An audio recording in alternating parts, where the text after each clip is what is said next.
The one thing that I'll encourage investors to do is execute. Like, you can analyze certain things for so long, like you can analyze it to death, but if you don't execute, you'll never ever move forward.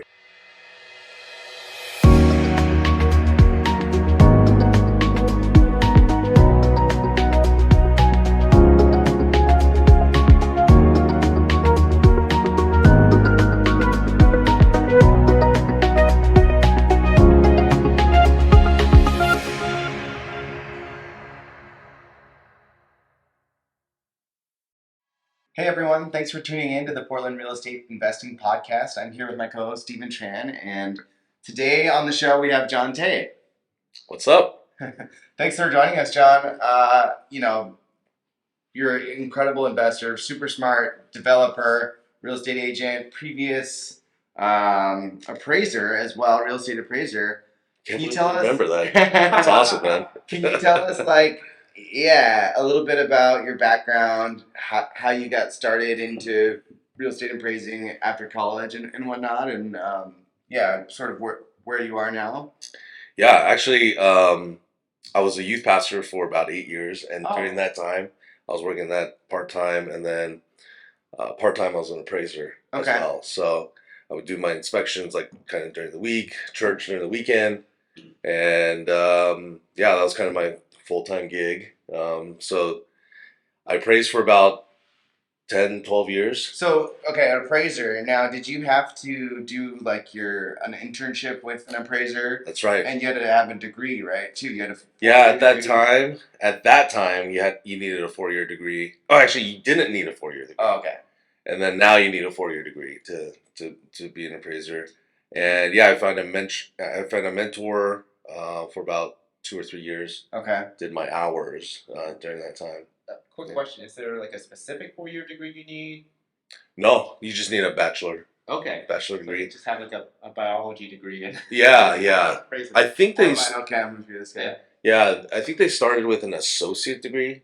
Okay. And I don't know the rules now, but I think when I ended, I think you needed some type of bachelor degree or some sort. Yeah, I've heard it's in certain areas. It's like appraisers don't even want to bring on people because there's like a small market. So right, yeah, it's like they're bringing on their competition basically. Yeah, I got pretty lucky. I'm really grateful for my mentor. He brought me on. I was working pretty, like a dog, but you got to start somewhere. So yeah. Yeah. And so then you were praised, and after a while you're like, maybe I want to be on the other side, or well, the industry definitely changed after the 2008 crash, and we there was essentially your salary was cut in half, due to half of it went to the management company. Right? Half of it went to the management company, and you know that process, right? So you get files that were worth $600, and then literally the next night it's $300, right? Because half of that went to the management company. I mean, I don't complain. It's actually good for the consumer. So, but the industry changed.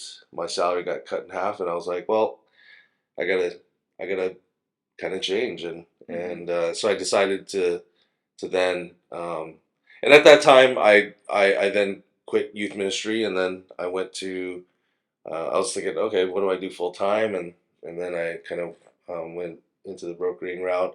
I was still investing in real estate at that time, so I constantly invested. Oh, you had been investing in real estate early on. Yeah, early on, even before. I bought my first investment property like 21 years old, and oh wow, and I kept just kind of purchasing properties throughout that time. Okay. I always used another broker, and then I decided, maybe I'll just kind of broker myself.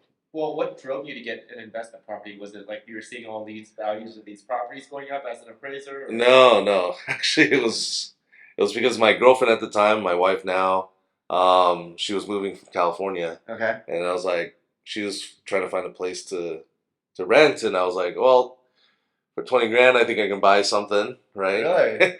Put 10% down on a little townhouse, Uh-huh. and so I put 10% down on the townhouse. I told her, hey, you want the master bedroom and you want to have two roommates, and I did a house hack with my girlfriend at the time. So That's brilliant. So it's yeah, like, yeah. instead of her getting a rental, you're like, I'll rent to you. Yeah, I'll be your landlord. yeah, I'll be your landlord. I'll be your boyfriend and your landlord, and you know, and she took care of it. That was the most important part, right? Right. It's like, I mean, owning a rental is like, you get so nervous about how much they're gonna trash it, or and my girlfriend just took care of the place, had two great roommates, and um, yeah, and so it was hack. It was a house hack without myself. Brilliant. Yeah. Man, So so yeah, that was back. When was that? What year was that? let's see. That was So I bought that in 05. Oh, five. Okay, So that so was you're in your 20s then. Did you early even 20s. have your Yeah. own house? No, I was Okay, living so with you my parents. you're living at home with your parents. You Yeah, started with yeah, investment property. I love it. yeah, yeah. So at that time, I was just picking up small little houses, Mm-hmm. townhouses, and single family homes. There was one over by my office. I got with like $30,000 down. I was like, at that time it was 10%. Right. Yeah, so it Really didn't cash easy. flow. You really easy to buy a house with 10% down that was investment property and it could cash flow at that time. Yeah, yeah. But my intention, I actually always wanted to live there, but my girlfriend was gonna, at that time was gonna live at that first house, and then the next house. My intention was actually to live there as well, Mm-hmm. right? And so I was a single dude, or dating at the time, but I was gonna live there with a couple. I was gonna house hack, Right. my way into real estate. So I just picked up, one or two houses here and there. Things at that time, '05, were still expensive. Like, it was a pretty crazy market. It felt expensive at the Yeah, time. it's really expensive at the time, and especially for a young guy like me at that time. So, Mm. Can I ask how the crash a couple years later affected you? I had like four or five mortgages at that time. Yeah, and they were giving out loans to me. Like, I was making okay money, but it wasn't like big money.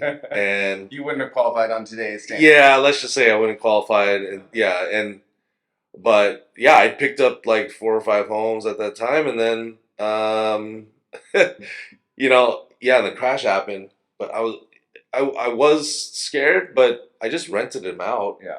And were your loans just the standard 30-year fixed loans, or did you Yeah. do some of those option arm stuff? Well, there were some option arms on the second loan, right? So there Okay. was the first loan that was fixed, Okay. which was like in the 6-7%, Uh-huh. but then there was like the 9%. Okay. Like second. A second that was like second. 10% or whatever. Yeah, it was high. Okay. And but those were like $30,000-$40,000 loans, Right. right? Smaller Those are loans. smaller loans, but I mean they were in the 9%. Oh, so instead of being like At that like time. a typical HELOC, it was like an optional.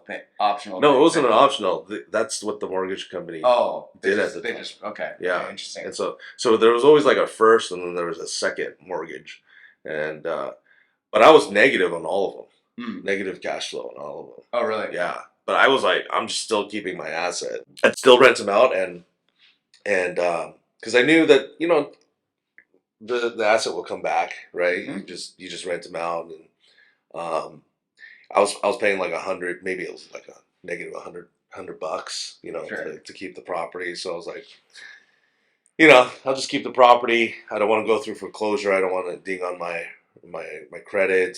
I didn't want to go through any type of short sale or anything like that. So I was still living with my parents, Right. and so that kind of kept me So afloat. you during that. didn't have the primary expense. You're just putting $100 here and there. Yeah, $100 here and there. I can keep my and I'm glad I did it, right? Because when like 2010, 11 came, rent started kind of shooting up, right?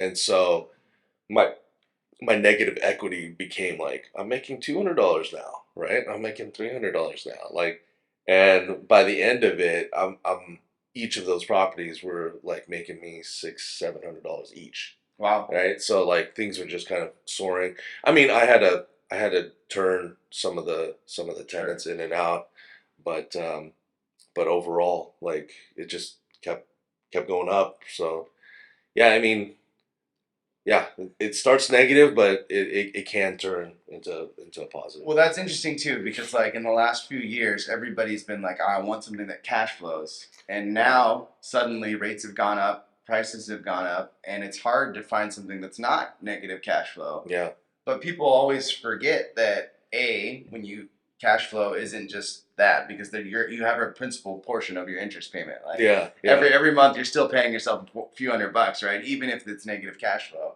But then also, like you said, 4 or 5 years later, the rents go up. Yeah. And that's kind of what we always got to keep in the back of our minds, is that long term, even if you're not cash flowing out of the gate. Yeah. And I think, when it comes to like different markets, like Portland was I think it was a cash flowing market at that time. I just was young. I didn't buy like it for cash flow, right? Like I was a young investor at the time, and I didn't know really what I was doing. Right. But it not to say that I'm lucky per se, but it just I was just learning at that time as a young investor. Working like philosophy or like a what do you call it, like a spreadsheet or anything to buy any of these? No. No. I was like, I can buy that for 30 grand. Okay, I'll do it. Right? Like I can do it. Okay, what's the payment? Okay, I can afford that. Do like payments. What can I get for rent? Yeah, it was like if it's kind of there, then all right, let's just do it because I'm just gonna pick it up, right? Yeah. Like I didn't know what I was getting myself into. I was just kind of like, oh, I can buy that for 20, 30. Again, at that time, I'm 22, 23 years old, and I I didn't read any books at the time. I was so dumb. I was really dumb. I didn't know about markets like at that time. I didn't know what the crash, what was happening. Um, I just didn't know. I just kept it rented. That's all I did. I just, hey, you want to rent out my place? And and sometimes it's me and a dude, and sometimes it's the whole family that comes in, and then I'm like, okay, I got to move out, and I got to move into this place. Right. It wasn't like you could just post it on Zillow then. Yeah. There was no Zillow. Everything was on Craigslist or a newspaper or something. Yeah. I don't know. Like I don't know how I did, but there wasn't even like Facebook. There wasn't a Facebook then. Yeah. It's just that's right. Yeah. So at that time it was just like who do you know? Right. I did get a couple of Section 8 renters, and one Section 8 renter has been with me for over 12 years. Oh wow! Like I still rent out to her. Nice. It's amazing. And it's a direct deposit from the county too. It's a direct deposit, and she pays a portion, and she's always been on time. And everybody has a bad stigma of Section 8, but I'm like, heck yeah, like they guaranteed payments, great. Yeah, guaranteed. But I mean, there's great tenants out there that are Section 8, and they don't want to lose their vouchers. No. So I think it's great partnership to have. And yeah, she's been with me for 12 years, and we have a great relationship. And yeah, it's been a good partnership when it comes to renting out. Well, I mean, obviously, like you're in this negative cash flow position for a while. I mean, where do you get the notion that like this property will keep growing in value? Like it's going to keep growing equity? Because if you have if you don't have any knowledge about real estate, were you just like, did somebody tell you like this will grow in value? No, so even the growth in value, I didn't know. But what I did know was, I started looking at my statements, and the principal buy down was a big thing for me. So I'm like, ooh, I'm not really paying much, but I see that principal loan value, drop pretty significantly, throughout the years. And so I'm like, ooh, okay. Because property values at that time were tanking. Yeah. So I buy it at 220. Right. People are selling it at 150. People are freaking out. Like I need this townhouse is worth 150. I'm like, crap, I already lost money. So appreciation wasn't even a thought process in my mind. But I'm like, but my principal paid out. Your loan loan value. Okay, I'm like, okay, I got to get down to 150 now. Like until I could sell this thing, Right. right? And then, but of course, all of that is a learning experience, right? Like, then I'm thinking, oh, principal pay down, and then when things start shooting up, then you're learning about appreciation, that all this stuff that brings wealth, to your investments, and so as a young guy, like you're learning about this, you're learning about this stuff, this stuff step by step, and it's funny how it happens. I know that the market at that time was tough for a lot of people, but for guys like me, it was more of a learning experience with these properties than anything. So No, I think that's a really great example of like, how to see performance in a market that might not be increasing. Yeah. Because I think that's how people feel right now. Yeah. With how interest rates are going up, like I'm not going to be seeing this sky high appreciation or this cash flow. Where can I see value? And I think people always forget about principal pay down as like, money in your pocket in a sense. it is probably one of the biggest portions of why we should invest is the principal pay down. Yeah. Yeah, for sure. So fast forward, crash is over. Dodd-Frank comes along, and appraising doesn't make sense to you anymore. What made you decide to get into become a broker? At that time, I was desperate for money. Mm-hmm. No income was coming in. So you chose a job that was commission only instead of a salary job. Love it. Yeah. Well, I've always been. I always had the mindset of big risk, big reward kind of thing, and honestly, I didn't know what brokering is all about. Right. Even though you've been on the appraising side for a while, yeah, you still didn't. Again, like hang out with a bunch of realtors. Exactly. I didn't know it was about sales. Actually, I thought it was just more like customer service, right? Or, tending to people's needs, and that's it. Like I can do that. Like I can be nice to people, But yeah, brokering was one of just those things where I was like, okay, I'll give it a try. And then they're like, hit the phones, cold call. I'm like, crap, I'm so bad at this. Do you start it with a bigger team or no? So it's just me and my brother. Oh, okay. Yeah. Okay. So just me and my brother, and let me turn off my phone. So just me and my brother, and we decided to get a small little office space, and he was a real. No, he was a lender at that time. Oh, okay. Yeah. So you guys both decided to change to become realtors at the Yeah, same time. yeah. So, and my brother was an ice cream shop owner at that time. Okay. He owned a couple of Baskin Robbins, and so at that time I was like, hey, I'm thinking of becoming a broker. He was like, hey, let's do it together. I was like, okay, let's do it together.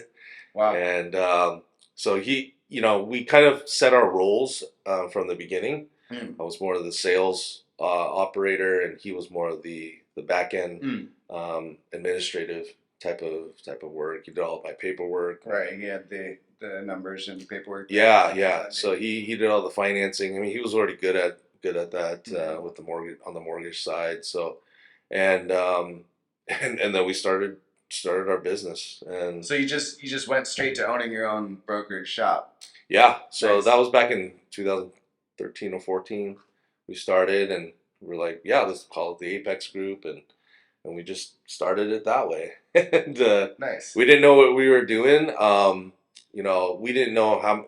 I didn't know like how many sales I needed to have, or how many homes I needed to sell, or I didn't know any of that to have a decent income, or we just kind of did it by just by guessing, and then we realized really quick how hard this job is, really fast. And and being commission based, you're just like scratching your head, like, can we really do this? I didn't have my first sale until like 6 months in, so it's scary. Took me too. Yeah. And so month 3, you're like, am I doing the right thing? And credit card bills going up. Credit card bills going up. You're like, oh man, are we doing the right thing? And 2014, 13, 14, it wasn't like big sales, right? Like it wasn't, and so it became pretty scary at the time. But yeah, it's been been a fun ride. on that. Yeah, so it started the two of you, and now your team. How many agents? Yeah, now we have like 5 brokers, Okay. 3 administrators. 3 administrators. Yeah, Okay. staff, and yeah, it's been a pretty crazy growth. The we sell roughly 100 to 140 homes a year, each year, and Mm. we've kind of been on that steady track, and so we'll see if as sales kind of taper off. Hopefully we're in the upper. I would say maybe 80 to 90 homes, hopefully per year, and so. And at this point, how much are you doing like the actual sales work versus, coaching and mentoring your team and bringing on new members? Yeah. So I'm still in production, Okay. still actively selling and buying homes, but more my sphere. They're taking a lot of the leads, online leads, Okay. type of interaction. Um, yeah, I'm still in production, but majority of my time is mentoring, shaping, coaching. And that kind of more fits my wheelhouse. I love doing that, building people up, and so that's been a lot of fun. That's great. Yeah. So it's been the whole brokerage business is it's an interesting business, and there will be ebbs and flows, for that business. We like Paul and I, we always say feast and famine, right? Brokerage is always feast and famine, right? So you're working your tail off, like in these types of markets, right? You're just cranking the production, and it's a feast, right? But then just know that the famine will come, right? And we kind of see that right now. Things are really tapering off in sales. Interest rates are going up, and which is, hey, it's part of the market. It's something I learned when you're young, right? Like you learn feast and famine, even with investment properties. You learn that it's definitely yeah, things taper off really fast, and how as an investor, how as a business person, as an entrepreneur, do you pivot in these markets? And you gotta think about those famine times. Yeah, I mean, Yeah. how are you keeping your team motivated in these times right now? Especially like the newer folks. Yeah. Yeah. So tried and true activities, right? So lead generation activities. You might have had 2 legs of lead generation at that time. It could have been, Zillow leads or online leads or whatever it may be. You need to have 5 now, Right. right? Like you got to have 5 legs of, rather than that, depending on that 1 or 2, you gotta just expand your lead generation model, right? And what does that look like? So your activities just need to increase. Right? Yeah, no, it's funny because like I'm seeing the hot agents in my office now like are like asking for open houses and whatever they Yeah. to get leads right now, which I think was pretty crazy. I'm like, you're trying to go asking for open houses? That's right. That's right. Yeah. I mean, which is a great thing because open houses right now, people are not going to open houses, but the 1 or 2 people that are going are serious. super hot. Yeah. Super hot, like super motivated to work, right? To be a buyer or seller or whatnot. They're super motivated. So those interactions are significantly higher conversion rates, right? So going back to like what are we doing? It's just turning on different levers and doing those activities, right?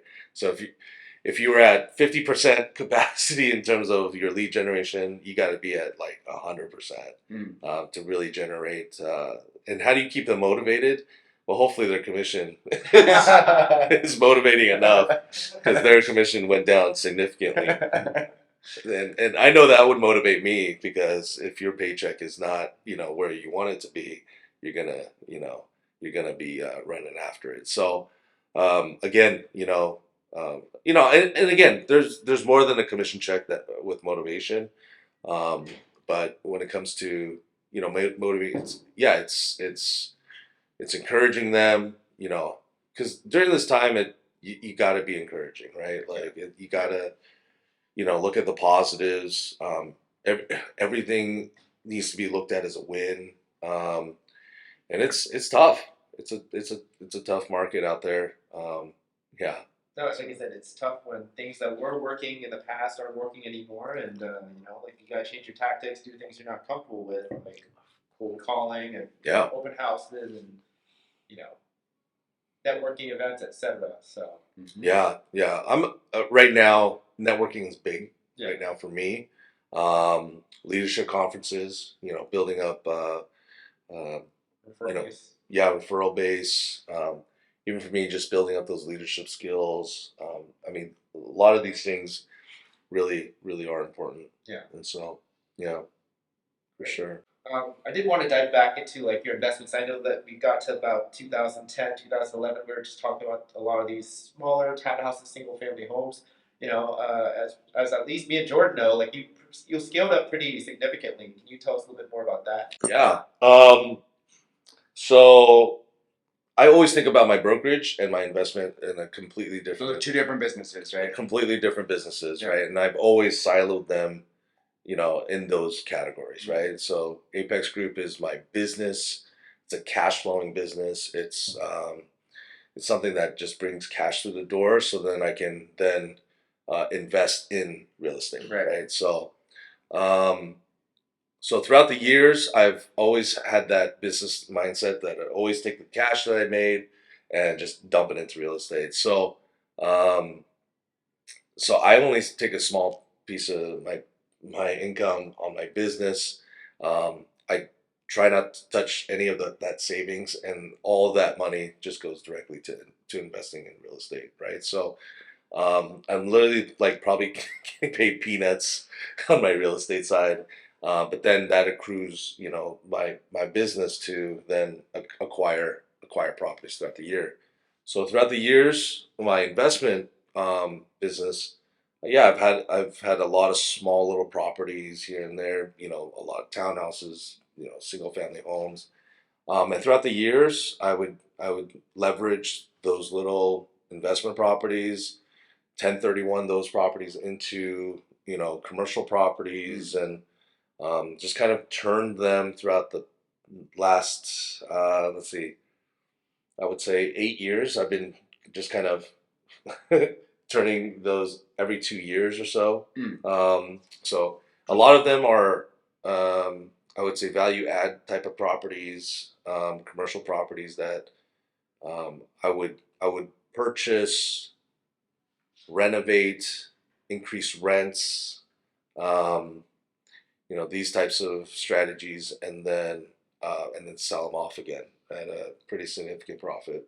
So when you say commercial properties, do you mean like strip malls or apartment buildings or what? All. Okay. Yeah. So I've sold everything from single use retail to multi retail to office to medical office um, to land, like to fix and flips, and that all just comes from generating income from the Apex Group, and then I would then um, uh, use that money to buy cash on certain properties, turn a few properties here and there. So fix and flips are, I do a number of fix and flips throughout the years. I did a lot of, retail restructuring projects.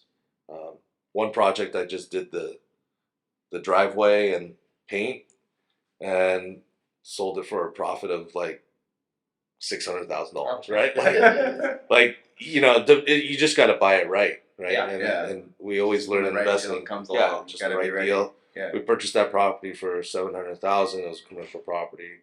We we put a layer of paint and drew some lines on the parking lot, and we sold it for like 1.2, right? I'm assuming you have a better process than just than you in your youth of just buying and hoping that it works out. Yeah, it's well, there's a lot of learning and a lot of book reading and a lot of like, oh, that's what happened. Like that's where I made, that's appreciation. That's a good thing. Like, when you're in your early 20s, you're just learning. You're a sponge. You're like, oh man, there's wealth to be made, right? And it's like, okay, oh, okay, I can do that, and okay, that's cash flow. I can, oh, this property is actually cash flowing pretty well. Let's pick that one up, and then let's pick this one up, and so, yeah, throughout the years, it would be about value add. I think that's the biggest thing for us is, where can we add value? Um, who do we? One of the things is, who do I need to sell this to? Mm. Right? Who would be the most optimal person to sell this type of property to? And so, and again, we're not like, huge investors in terms of like, a large amount of capital, but let's say like a small little office building that's like $700,000, right? We always look at the end user and say, okay, who would purchase this for like $900,000, right? Like, Where's the we market? we purchase it for 7, but who's going to purchase it for 9, right? And how are we going to make that return? And then we decide, okay, that's our lead generation, right? And then I target, that particular. So if it's like a medical office, right, or if it's a dental office or whatnot, it's like, okay, what would a dentist pay for this? Right. And how would they use it? Would they rent, use their, have one side be their practice and then another side rentable? Mm-hmm. And they would take this, they would gobble this up, because then I would target, dentists, let's just say, right? And I'd be like calling all the dentists, especially the ones with multiple businesses, right? It's because they're business people. Yeah. Right? And so, and then I would call them up and I would say, hey, I've got a great property for you. It's off market. It's, and it's 900,000. If you're not going to take it, the next dentist will, right? And I would kind of use that sales pitch, and then and they would say sold, and so I'd sell it to them, and I think once you figure out your end user, you'll figure out, oh, okay, that makes sense. So it's not like you just, like in residential, where you just throw an open house, throw it out on the open market, someone will come find it. For commercial, it's super targeted. Yeah. Like, okay, I know exactly who my audience is. That's right. There's 50 or 100 of them, and that I can find that I'm just going to call through them. And That's right. interesting. And just like lead generation in your business, I lead generate for my investment properties, right? So for example, there was one, the fix and flip that I did with the $700,000 retails, single use retail. I knew it'd be a great restaurant. I knew that it would be for a successful restaurant, and so I literally called all the kind of mom and pop, restaurant owners that made a killing, because I would eat at their restaurant. Right. I would eat at their restaurant. Right. The restaurant is full. Yeah. Right. And they're making a ton of money on their cash flow, because I knew that it's just like my business, right? Yeah. Like, I had a cash flow business, restaurant. Yeah.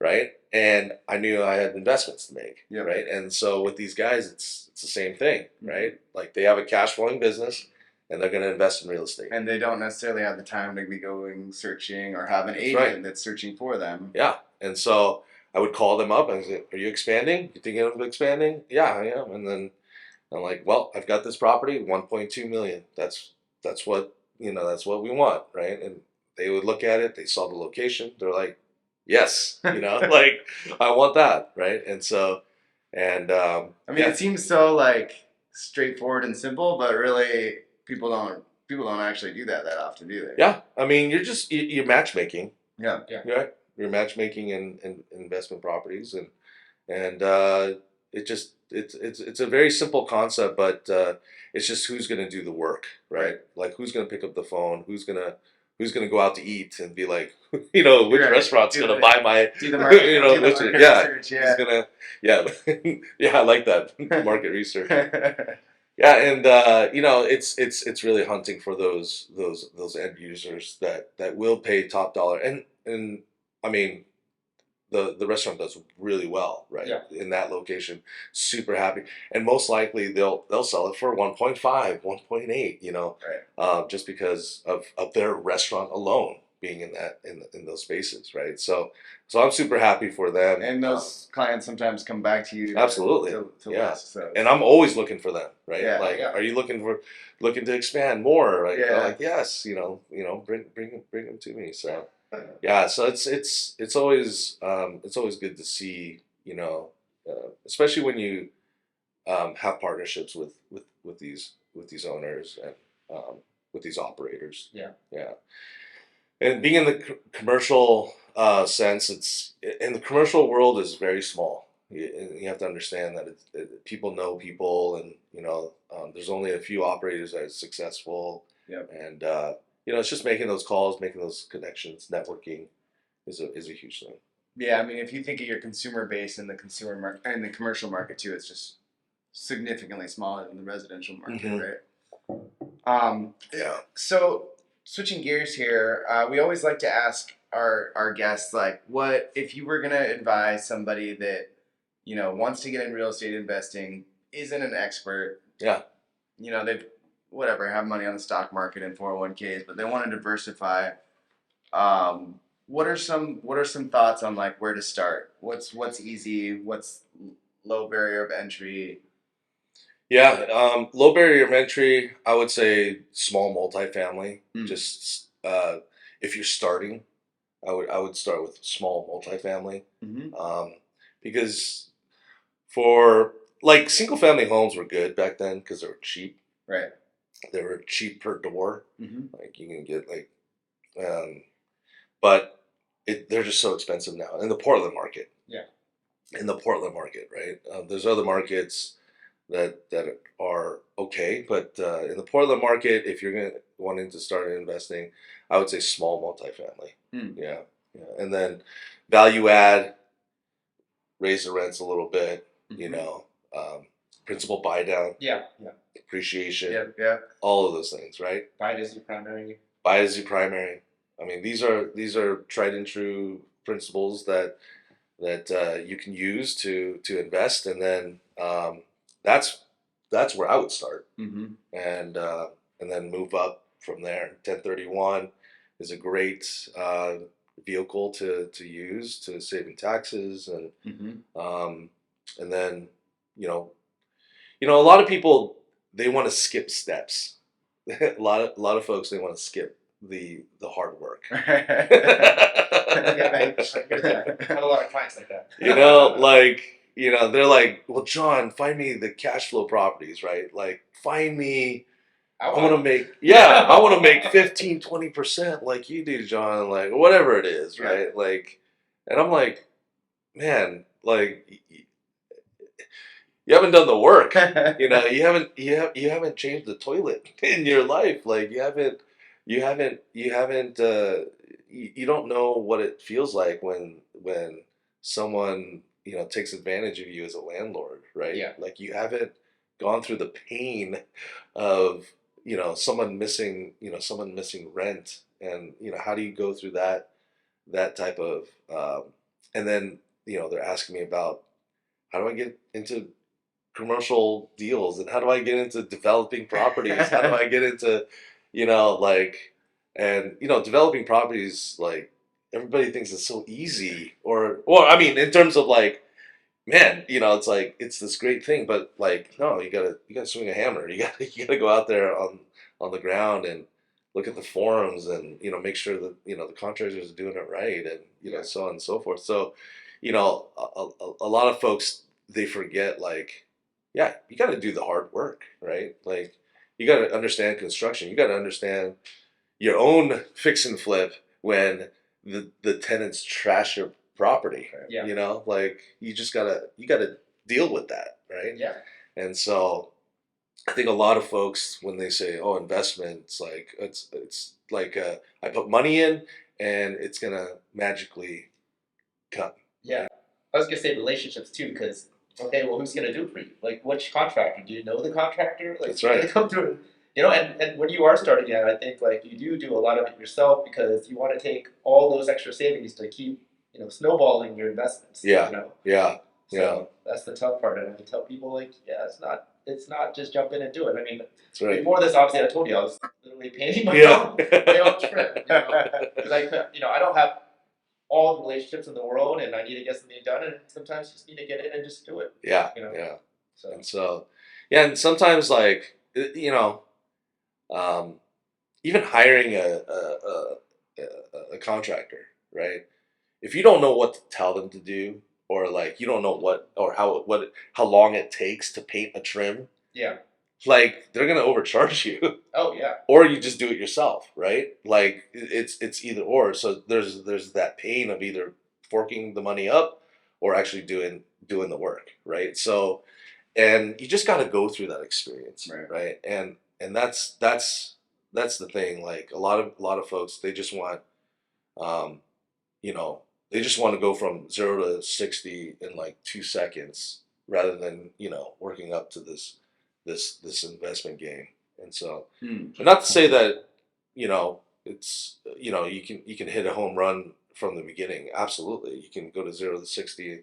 Um, from the beginning. But I would say most investments take time, right? It takes time, it takes experience, it takes heartache, right? It takes tenacity, and but once you learn like the principles in real life, then it really starts working for you.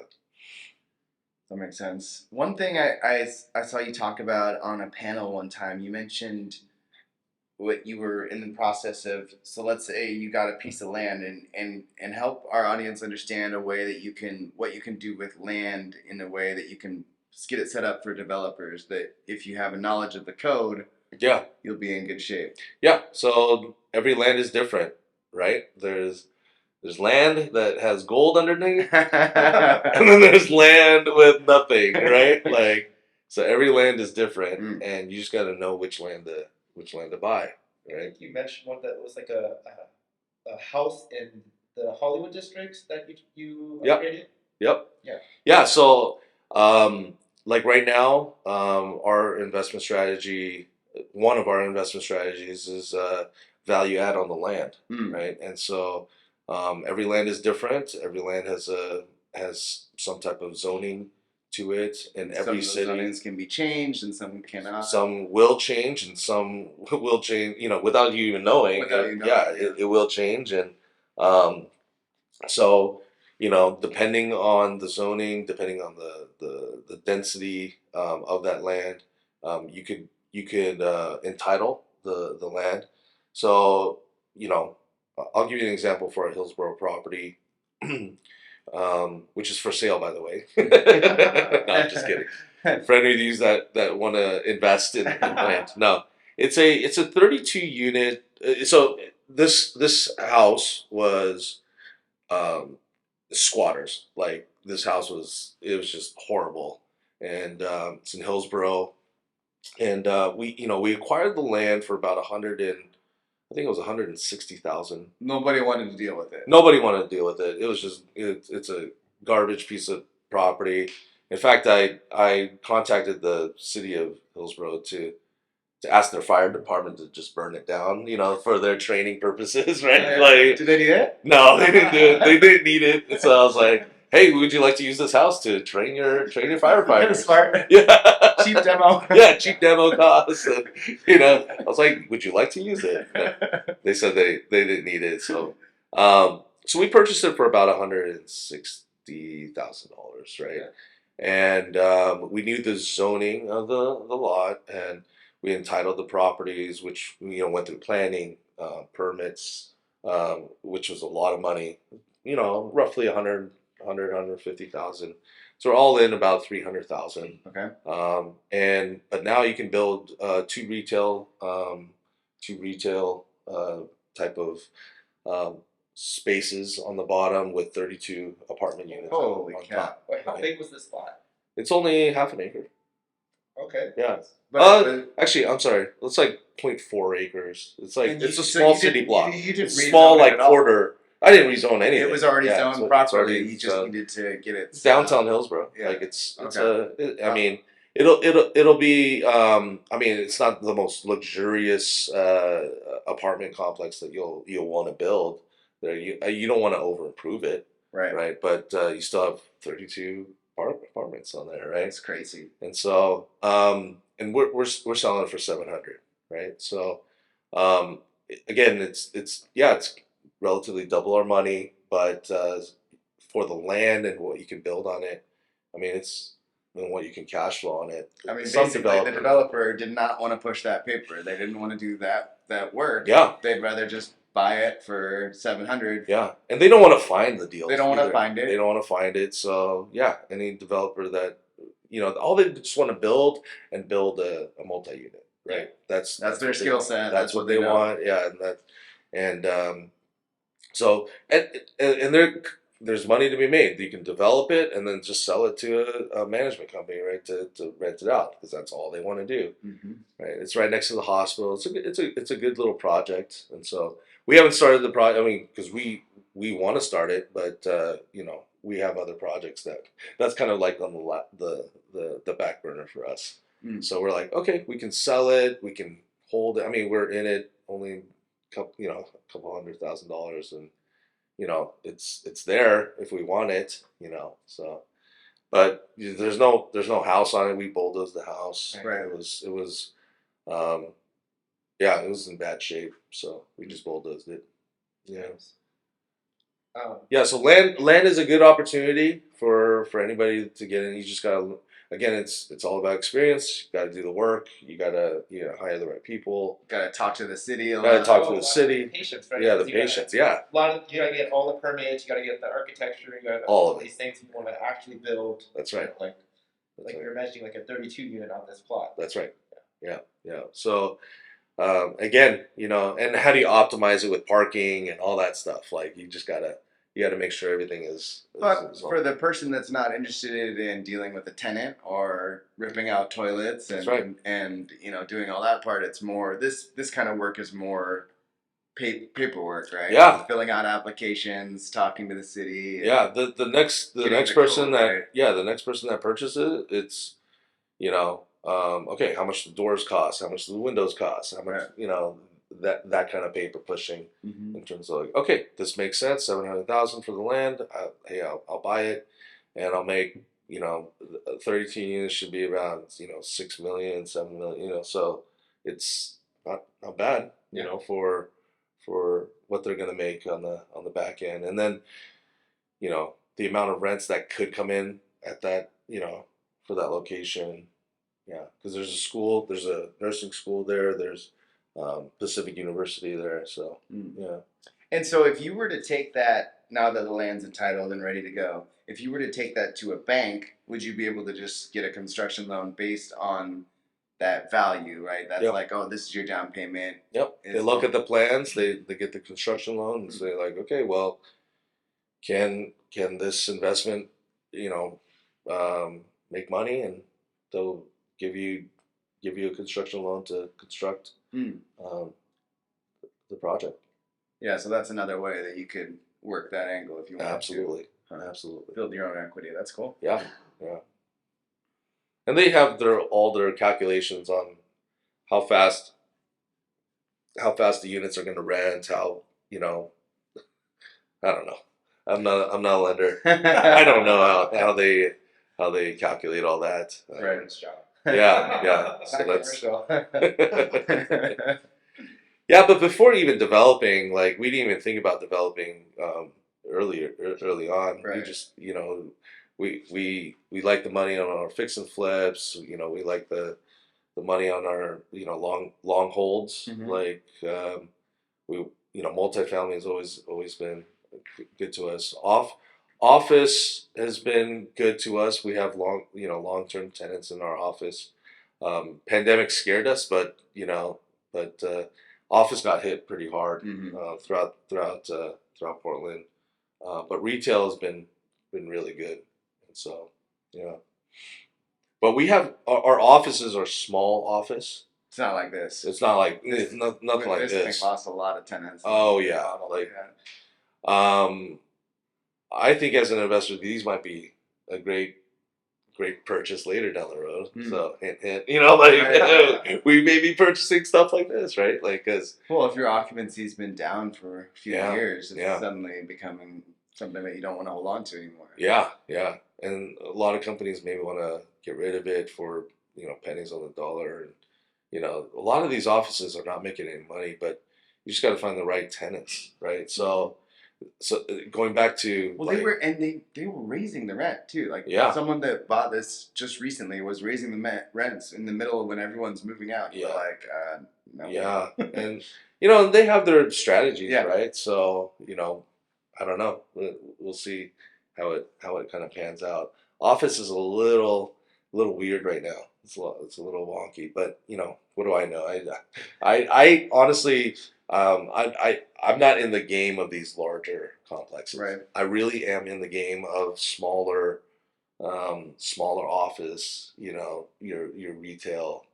So I want to see what these big guys are doing, so then I can navigate through that. But these smaller, I would say my office buildings are probably BC properties. Okay. Yeah, they're definitely not A class. So It's like smaller insurance firms or something like that. yeah, Insurance, dentist, whatever. exactly.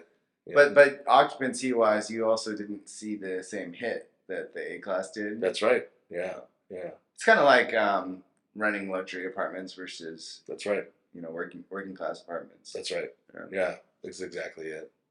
Yeah, so a lot of the investment portfolios, we just we keep it cash flowing. So a lot of our properties are now are very cash flow heavy. Like the land isn't cash flow, right? Like I have $300,000 stuck in there, but that's okay because there's it's kind of high risk, high reward type of Right.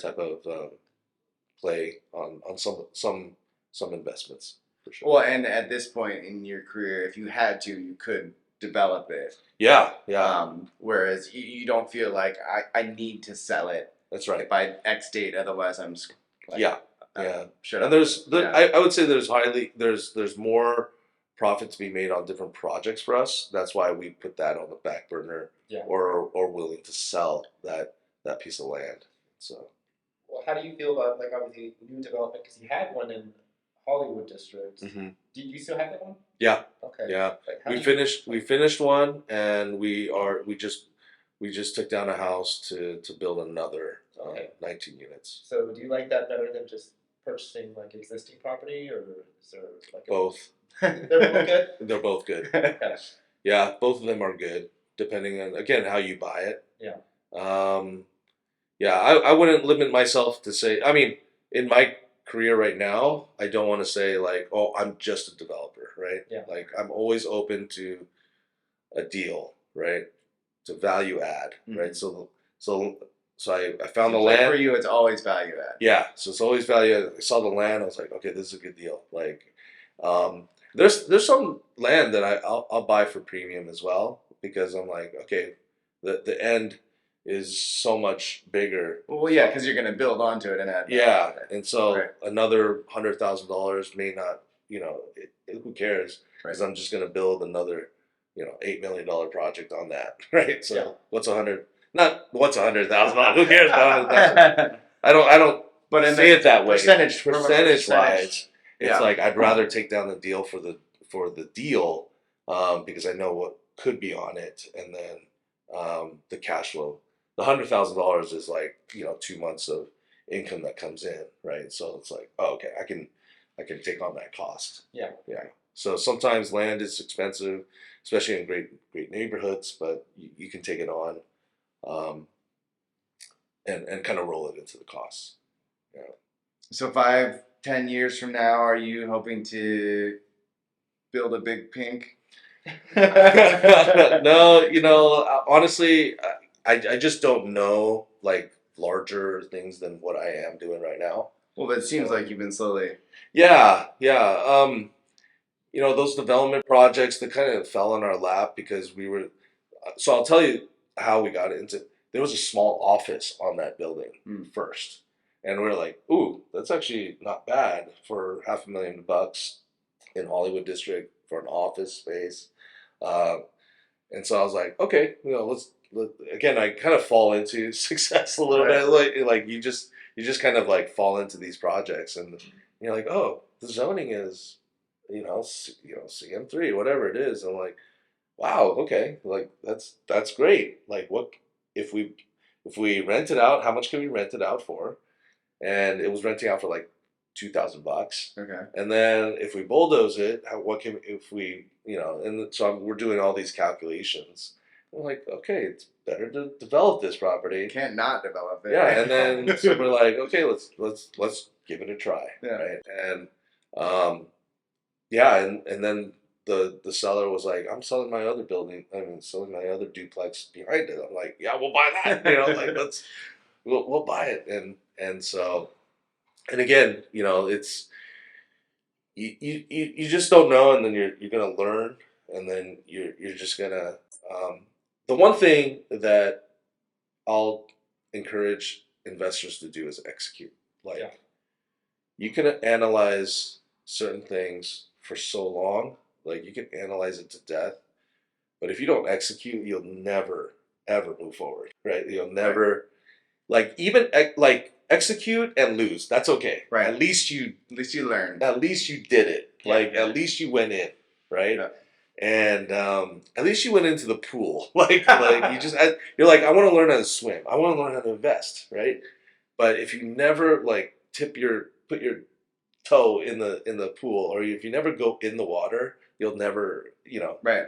you'll never learn how to swim, right? So I think it's the same concept. It's just you have to execute. Yeah. Whether it's a small little townhouse to a large, huge investment. Like, I would never know how to develop, other than the fact that you just got to go develop, right? Like you just have There's no book on it. Yeah, There's nobody training you how to do it. that's right. Like There might be a book on it. Well, there might be.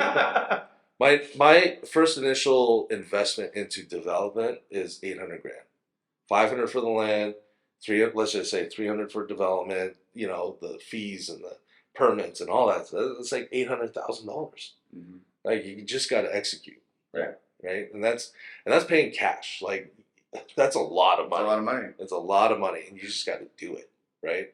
And it's the same thing. It's just like going back to my first investment. It's 20 grand.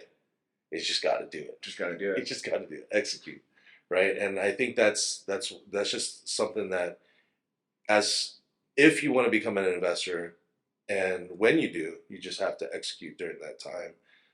Because if you don't execute, you'll never make that, or you're just trying to find that unicorn that everybody wants. Right. The perfect cash flowing property that's got the right zoning. Yeah. And that's why you see people like, oh, especially not all my clients, but a lot of my clients are like, I want a cash flowing property in Portland. Like, all right, you're in Portland. You Put can't. 50% down. Yeah. And yeah, but even 50% down, you're like, that's so much money. Your return is horrible. Yeah. But then they start looking in the Midwest, and they're like, John, there's so many cash flowing properties. I'm like, but it's the Midwest. It's like, so pick your poison. Yeah. and execute. Yeah. Pick your poison and execute. Like it's just one of those things that you just have to, swallow. Love it. So if someone wants to reach out to you and find you, how can we contact you or follow you? Yeah. I'm on Instagram, trying TikTok, but Oh, yeah? it's for the I get it. it's for the youngins, Yeah. I'm a good consumer of TikTok, but you can find me on Instagram, email me, text me. Okay. Yeah. What's your handle? It's John Tae _ Apex Group. John Tae, TAE. TAE Apex Group, on Instagram, and then in my email. Great. Well, thank you so much, John. No, thanks for Appreciate inviting it. me. This was awesome. Super I'm glad to informative. share my story with you guys.